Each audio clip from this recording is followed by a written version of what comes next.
Hi friends, this is Corey at Camp Arowana once more, and we are here doing another hiking video. It's been 5 years since we've done any of these videos, and so it's time to do it. And I've been on this person to do this for a long time, probably within that 5-year time frame, and so we're going to make this happen today on this wonderfully hot day. And this person has been involved with Camp Arowana for a long time, and you all know her. And so I'm going to go ahead and introduce to you now. My hiking partner today is Laura Young, our executive director. Good morning, Laura. Good morning, Corey. How's it going? Good. Good? It's hot today. It's hot. It's like, I think my car said it was 99 degrees as I was pulling down here right now, so. And it's not even noon yet. So yeah, we should have done this in a couple more hours. Right?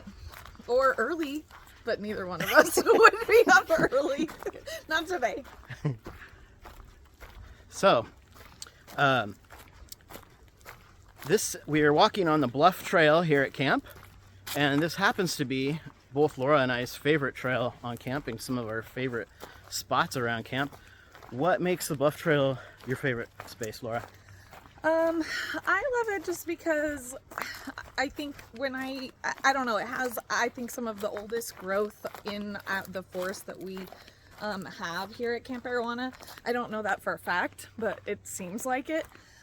It's just really dynamic, and when you walk this part, there's enough open spaces that you see how tall and gorgeous the trees are and the underbrush. And the way the light comes in, it just feels like a spiritual experience to me every time I'm walking. And I should just warn you guys, if I fall out of frame, it's because I tripped and fell, because I do that a lot. So Corey is asking me to do something that could very well lead to a broken ankle. Hey, you know what? It'll be a good video. Yes. Well, I mean, you've seen me fall on camera before. Why not again?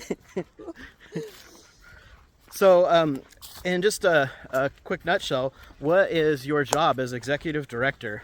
What is your role here at Camp Arowana? A quick nutshell? Sure.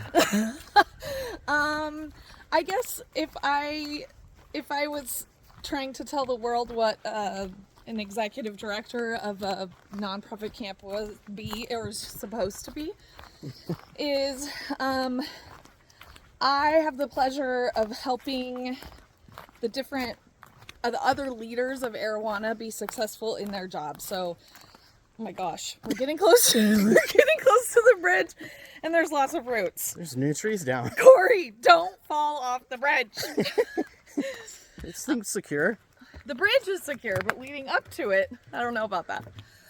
Anyway, I am in charge of essentially making sure that the big picture of Camp Arowana keeps moving forward. So I work with my other staff members and leaders to fundraise, to keep the big picture in mind about what we're doing. And then I also do a lot of little random things because we're a small nonprofit and there never seems to be enough of us to do all the things that need to happen. So I see myself as kind of a supporting role of the other leaders in this organization, and then also I have to be the driving force behind keeping us all together as a cohesive team so that we can accomplish the mission of Arowana. Was that vague enough? That's beautiful. I'm out of breath already. It's hot. What is your favorite part of your job? Wait, can we say what is the favorite part of this path? Can you get that on camera? Yeah. Look how beautiful this nurse log is. It's like this log has been down for I don't know how many years, many. And this other tree has come and it's like overgrowth. It's just so beautiful. So next time you're at Arowana, walk the Bluff Trail. You will not be disappointed. It's true. It's gorgeous. Okay, what was your question? What's my favorite part? What's your favorite part of your job? Honestly, working with the people. It's my favorite and the hardest.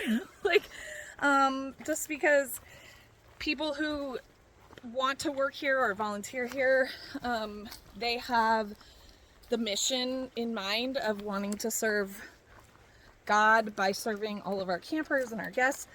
So I just love that I get to be in a place that I care about, with I'm gonna take you down with me, just so you know. There's no mercy.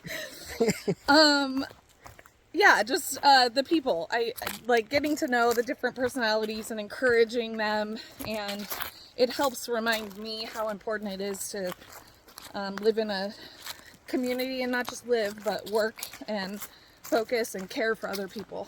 So that's my favorite part. Aw. So if you could look back, let's say 19 years ago, what would you have imagined your life to be now? That's funny. I feel like we've... Sorry, spider in the mouth. Who didn't clear the webs? Jeez, Corey. We need to... What does Shannon call it? She gets a stick and it's her cobweb stick or something. Yep. I don't know. I don't know what she calls it, but yeah. Here's one. I mean, it's kind of what the selfie stick's kind of sort of doing. There's stuff hanging from it. It's true, there is. Okay, so 19 years ago, well, at that time, I was living in San Diego after I graduated college, and I was working a few different jobs, and at that time, my goal was I just wanted to find a job that I could make enough money so that I could travel the world and be doing something exciting around the world all the time, and I never was going to move back to Oregon. And then the executive director at that time, Chris Roush, called and said she needed a program director. So at that time, I was committed to coming to Arowana for the summer. And so, yeah, I did not imagine myself back in Oregon, let alone back at Camp Arowana, but I don't regret it. I'm glad I am. I'm glad too. Thanks, Corey. So, what's your favorite kind of taco? Fish tacos right now. It changes, but I love a good fish taco.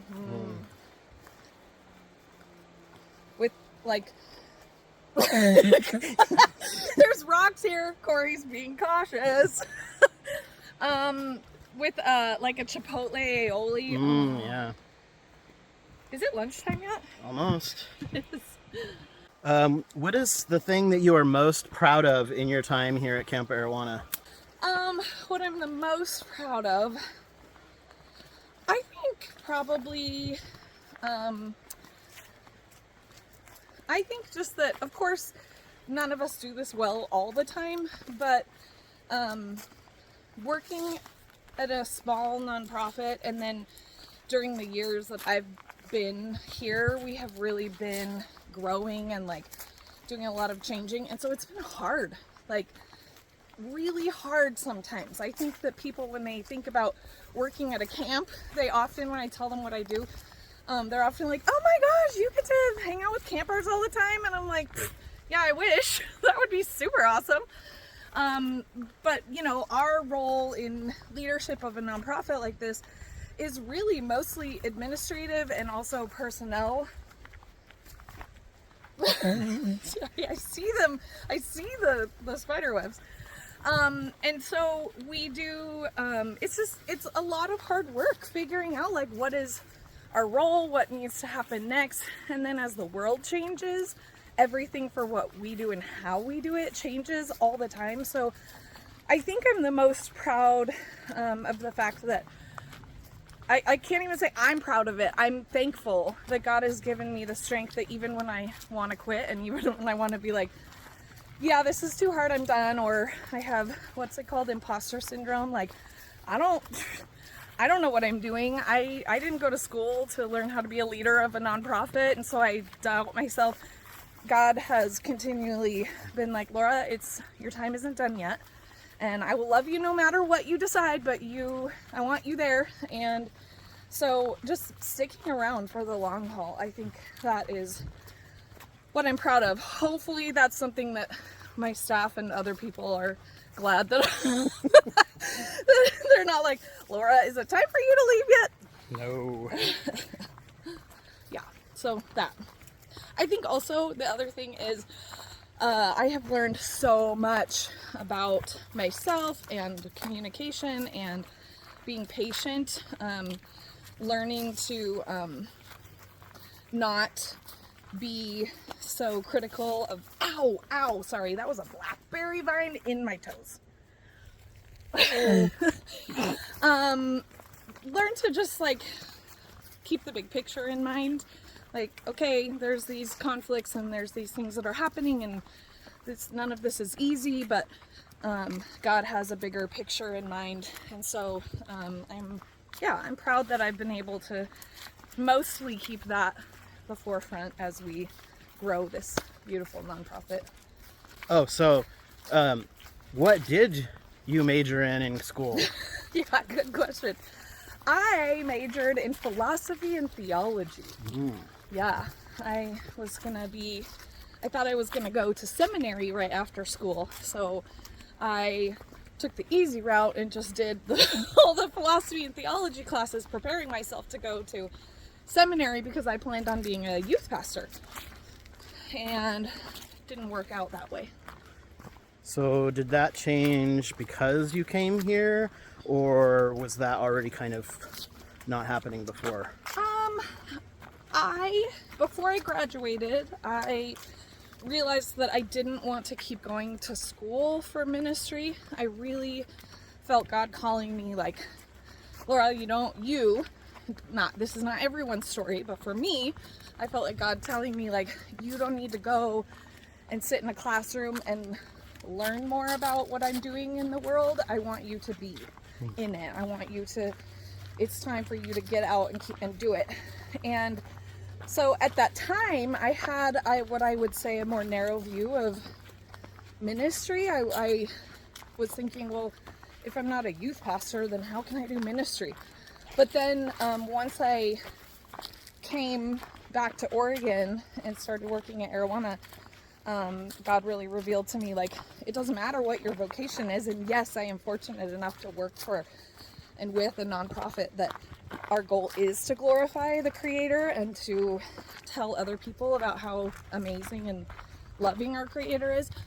But no matter what the vocation, it is ministry, because if you commit your life to Christ and you want to tell the world how glad you are of what our Creator does every day, that is ministry. So I knew that I didn't necessarily need to be a pastor, and so slowly God just made it clear to me that being in a role like this is just as important. So yes, I knew I wasn't going to seminary right after college, but I didn't think I was coming to Arowana. But then I stayed. What's the craziest, wackiest, grossest, whatever thing that stands out to you about your time at camp? Oh man, you should have prepared. What's the funnest story to share? Oh. Okay. How do we always come back to poop? It happens a lot here. It does. I mean, it's silly, but when I was 16, I grew up like volunteering or being a camper here in the summer times and working in the summer. And when I was 16, I was lifeguarding, and it was at the old swimming pool. And I was a relatively new lifeguard. It doesn't really matter, but this kid comes swimming up to me, and they're like holding something in their hand, and they're like, "Lifeguard, lifeguard!" I'm like, "What? What's going on?" And they're like, "Someone pooped in the pool!" And they're holding the poop in their hand. And I'm like laughing and trying to blow my whistle, and I'm like, "Drop it! Don't touch the poop!" And I got everybody out of the pool, and it was fine. And I was hoping it was just like a candy bar, but no, it was poop. So I don't know. That one feels funny. There's so many. I have some that I won't share because it's not glorifying to other people, but we have seen some crazy things here. All right. Well, thank you for joining us on this nice little hike today. Yes. Thank you for watching and subscribing and doing all the things to support Camp Arowana. Oh, I'm out of breath. Why did we end with the hill? Thank you, and thank you, Laura. And we will see you all next time. Thank you. Bye. Thank you, Corey. Thank you, guys. Bye. And I'm not gonna lie, I have adult ADHD, and so when there's a lot happening, I thrive. I'm like, oh, that over there, okay, yeah, great. Oh, that too. Woo! Let's go.